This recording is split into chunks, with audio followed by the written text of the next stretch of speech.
देखो जी, सरकारी सिस्टम और मानव उत्थान सेवा समिति के द्वारा जो पौधारोपण किया जा रहा है, जमीन आसमान का अंतर है। सबसे बड़ी विशेषता मानव उत्थान सेवा समिति की है कि यह जो भी पौधारोपण कर रहे हैं उसकी सुरक्षा और पेड़ से पौधे बढ़ने की जो प्रक्रिया है, ये बखूबी से मानव उत्थान सेवा समिति के सदस्य जानते हैं। इस समिति में सेवानिवृत्त कर्मचारी भी हैं और जो वर्तमान में अधिकारी कर्मचारी सेवारत हैं वे भी शामिल हैं। समय समय पर वे सहयोग भी करते हैं। मानव उत्थान सेवा समिति कोई सरकारी सिस्टम से चलने वाली संस्था नहीं है। यह लोगों के द्वारा दान देकर ही चल रही है। दान के द्वारा ही पौधे जो है लगाए जा रहे हैं। लेकिन हम सरकारी सिस्टम की तरफ देखें तो लक्ष्य तो लाखों में दिया गया है, लेकिन जो पौधे लगाए जाएंगे उनमें से पेड़ कितने बढ़ते हैं, सबसे बड़ा सवाल यही खड़ा होता है। लेकिन ऐसी संस्थाएं जो पौधारोपण को सुरक्षित ढंग से और ट्री गार्ड लगाकर पौधारोपण कर रही है, फिर उसके बाद 3-4 साल तक जो उसका रख रखाव है उस पर भी समय समय पर जो संस्थाएं ध्यान दे रही हैं, तो वास्तव में मानव उत्थान सेवा समिति का जो काम है वो बहुत ही अच्छा है। और हनुमानगढ़ के अंदर जो इन्होंने पौधारोपण किया है वह एक मिसाल है। कार्यालय हो चाहे सड़कें हों, हर तरफ मानव सेवा समिति का ट्री गार्ड आपको लगा हुआ नजर आएगा। और उसी से खुशहाली हनुमानगढ़ जंक्शन टाउन ही नहीं, तलवाड़ा, टिब्बी, शरेखा, तमाम ऐसी सड़कों पर मानव उत्थान सेवा समिति पौधारोपण कर रही है।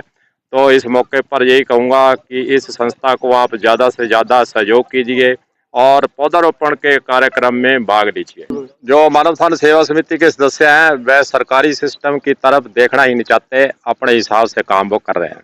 मानव उत्थान सेवा समिति के कार्यों को देखकर हमने भी यह लक्ष्य बनाया हुआ है, जब भी 3 अगस्त यानी मेरा जन्मदिन आएगा उस समय पर कम से कम 3 ट्री गार्ड उपलब्ध मानव उत्थान सेवा समिति को सहयोग कर पौधारोपण में हिस्सा लेते रहेंगे। जब तक हम जिंदगी हैं तब तक मानव उत्थान सेवा समिति के साथ जो किया गया है वादा वह हम निभाने के लिए पूरे अपनी तरफ से प्रयास भी करते रहेंगे।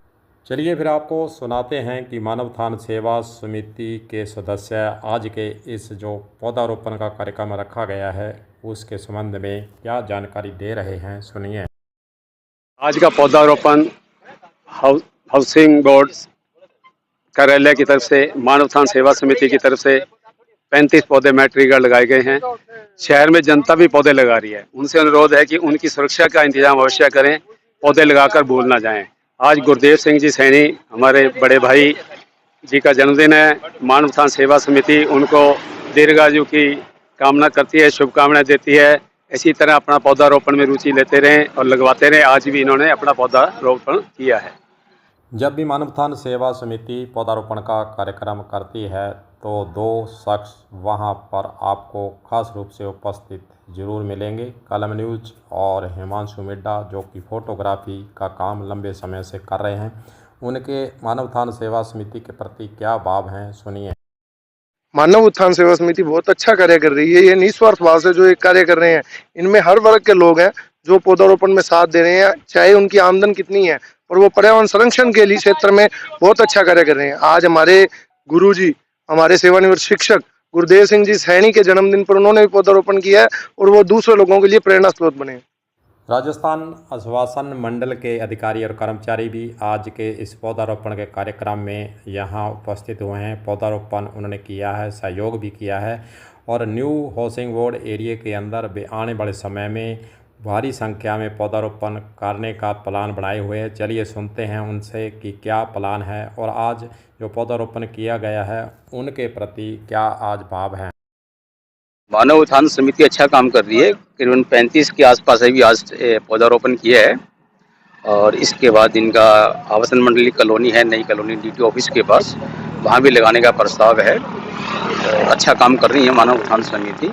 ये शहरवासियों ऑक्सीजन की मात्रा तो मिलेगी और ग्रीनरी भी देखने की मिलेगी, जिससे कि आंखों को भी बड़ा अच्छा लगता है। और ईश्वर से दुआ करता हूँ कि समिति फले फूले आगे भी और आगे भी इस तरह कार्य करते रहें। हमें 8000 पौधे का टारगेट दिया गया है और हमने टेंडर कॉल कर रखे हैं, तो उसमें भी थोड़ा समय लगने की संभावना है। तो हम मानव उत्थान समिति की सहायता लेकर के वहाँ पौधारोपण आज से ही शुरू करेंगे। सरकारी सिस्टम और मानव उत्थान सेवा समिति के काम में क्या अंतर देख रहे हैं आप? मानव उत्थान समिति स्टार्ट किए है हमने सहयोग से, पता लगे कितना डिफरेंस रहेगा इसमें। तो जितना ज़्यादा अच्छा प्राइवेट संस्था कर पा रही है, शायद हो सकता है कि ठेकेदार इतना नहीं कर पाते, लेकिन फिर भी कोशिश करते हैं सरकारी डिपार्टमेंट कि वो अच्छे से अच्छा कार्य करवाएं। वैसे देखा जाए तो सरकारी विभागों को लक्ष्य तो बहुत लंबा चौड़ा दिया है, लेकिन पौधारोपण के बाद पेड़ कितने उनमें से बढ़ पाएंगे, यह सबसे बड़ा सवाल है। सरकारी सिस्टम अपने अलग तरीके से, अलग नज़रिए से पौधारोपण करता है और जो संस्था है वह अपने तरीके से पौधारोपण कर रही है। दोनों के अंदर फ़र्क आपको अपने आप ही दिखाई दे रहा होगा कि सरकारी सिस्टम के लगाए गए पौधे कितने पेड़ बने और उनमें से कितने जीवित रहे, और पौधे से पेड़ बनने तक प्रक्रिया में सरकारी विभागों का कितना सहयोग रहता है, यह किसी से भी छुपा हुआ नहीं है।